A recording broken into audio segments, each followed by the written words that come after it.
Salut Sam, la forme? Ouais, ça va, tranquille. Je te remercie de m'avoir accordé de ton temps. Aujourd'hui, on va essentiellement parler de ta carrière en tant que footballeur. Yes. Est-ce que tu as toujours voulu devenir professionnel?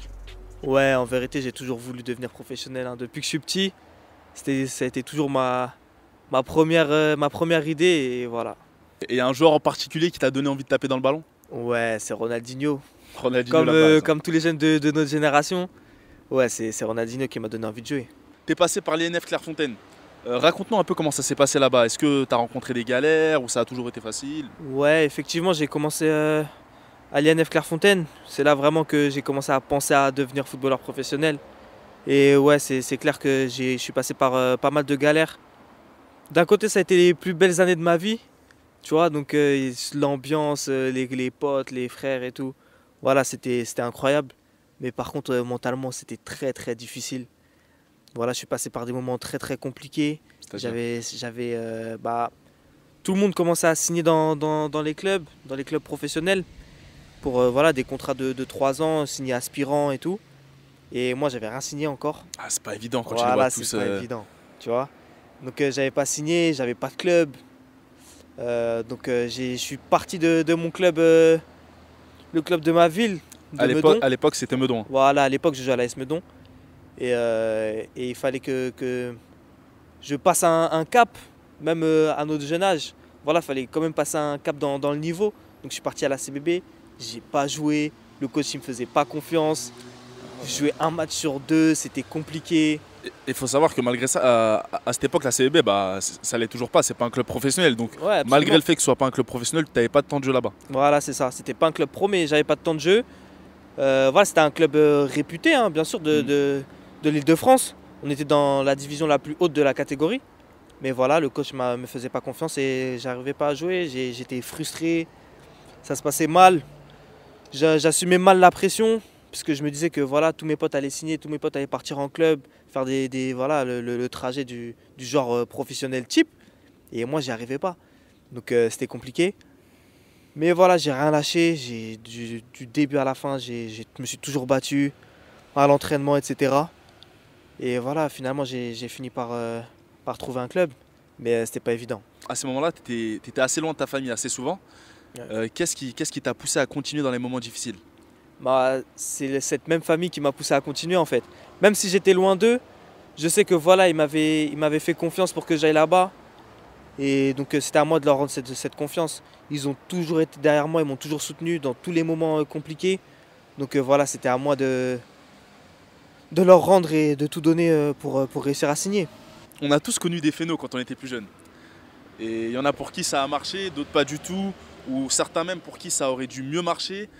Et pourquoi selon toi ça n'a pas marché pour ces phénomènes Ouais, du football? évidemment, on a tous connu des joueurs qui étaient monstrueux quand on était jeunes. C'était les meilleurs et puis finalement ils se sont éteints. Et après, il y a beaucoup d'aléas dans le foot. Et surtout, c'est le plus important, c'est la régularité. Donc si t'es pas régulier, ça devient compliqué. Et tout se passe dans la tête. Tu peux avoir le plus de talent, t'es le meilleur sur le terrain, mais en dehors du terrain, tu fais la fête, tu vas à droite à gauche. Donc voilà, c'est compliqué. On est d'accord que ça, là, c'est dès le plus jeune âge. Hein, dès Bien le plus sûr. jeune âge. C'est là que ça fait la différence. C'est là que c'est difficile, c'est que dès le plus jeune âge, on est super jeune. On est loin de nos familles, mais il faut déjà qu'on soit concentré dans le bon esprit, sur la bonne trajectoire et pas s'égarer, sinon ça devient compliqué. Les meilleurs joueurs qui ont réussi à percer, c'est ceux qui ont su allier talent et régularité et patience et abnégation, rien lâcher et voilà, rester focus sur ce qu'on veut faire. Ok. Après, est-ce que tu penses que l'entourage aussi, ça joue un rôle? Évidemment. L'entourage, je sais même pas si c'est pas le plus important. Si tu es bien entouré avec des gens qui veulent que ton bien et qui veulent que tu ailles dans le bon sens, ça ira. Après, si tu as un entourage un peu compliqué qui te soutient pas vraiment, ou tu penses qu'ils veulent ton bien, mais en fait non, ou alors qu'ils se rendent pas compte de ce que tu vis, et du coup ils s'adaptent pas à ta façon de vivre, tu vois. Et c'est là que c'est compliqué. Donc c'est important de très bien s'entourer. J'ai des neveux qui me disent ouais tonton, est-ce que tu peux me trouver un agent, j'ai besoin de faire des tests par-ci par-là. Penses-tu qu'il suffit d'un agent pour pouvoir signer dans un club? Non. En fait, en vérité, c'est comme on dit souvent, c'est les joueurs qui font l'agent. c'est pas l'agent qui fait les joueurs. Ok. Donc en vérité, tu n'as pas besoin d'agent. Quand tu es jeune, en tout cas au plus jeune âge, tu n'en as pas besoin. C'est toi sur le terrain, si tu es bon, on viendra toujours te voir, on viendra, voilà, les clubs ils viendront te solliciter. Si ça vient pas tout de suite, ça viendra un jour. Après, effectivement, un agent, ça va t'apporter un plus au moment des négociations, ça va t'apporter un plus quand tu seras déjà un peu plus âgé dans ta carrière, tu vois. Ça va t'apporter un plus pour changer de club, pour si tu as des galères, si tu es viré de ton club, s'ils ont des contacts, là c'est super important, il va t'aider, tu vois. Mais au plus jeune âge, ça sert à rien. Ah, la vérité, c'est le terrain, quoi. Voilà, la vérité, c'est toujours le terrain. Après, autour, ça viendra. Si c'est des gens compétents, forcément, ça t'amènera un plus. Mais si c'est pour prendre quelqu'un qui va te la faire à l'envers, ça sert à rien, tu vois. Donc, autant rester avec ses proches, avec sa famille, jusqu'à ce que vraiment les choses deviennent sérieuses. Tu as signé ton premier contrat pro en mai 2016. Est-ce que le haut niveau ressemble à l'image que tu avais en tête au départ? Franchement, pas vraiment. Je m'attendais à... Voilà, je savais que c'était vraiment hyper exigeant, que voilà, c'était du très très haut niveau. Mais voilà, je ne m'attendais pas que ça soit aussi intensif, que ça soit aussi dur, quoi. Donc en fait, c'est vraiment dur, il faut vraiment être régulier. Et après, tu t'adaptes, mais c'est vrai qu'au début, c'est pas évident. Cette année, tu as connu ta première titularisation en Ligue 1. Comment est-ce que tu l'as vécu? Franchement, c'était incroyable.